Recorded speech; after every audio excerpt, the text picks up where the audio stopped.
Programme को लेकर वहां पर लगातार तैयारियां जारी हैं। लगातार हम आपको तस्वीरें भी दिखा रहे हैं। सबके बीच नेताजी सुभाष चंद्र बोस की यौम पैदाइश के मौके पर वज़ीर दाखिला अमित शाह ने गुवाहाटी में खिराज अक़ीदत पेश किया। इस मौके पर वज़ीर दाखिला ने नेताजी की खिदमत और कुर्बानियों को भी याद किया।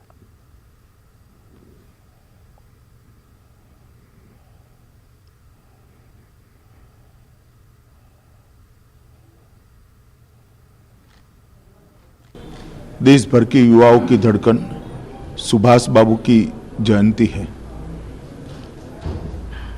प्रधानमंत्री नरेंद्र मोदी जी ने एक निर्णय किया है कि सुभाष बाबू के 125 साल को देश भर में बहुत उत्साह और उमंग के साथ मनाया जाएगा और इस प्रकार से मनाया जाएगा। आने वाली कई पीढ़ियां सुभाष बाबू को, उनके जो काम है, उनको देश की आज़ादी के प्रति उनका जो योगदान है, उसको लंबे समय तक याद रखेगी।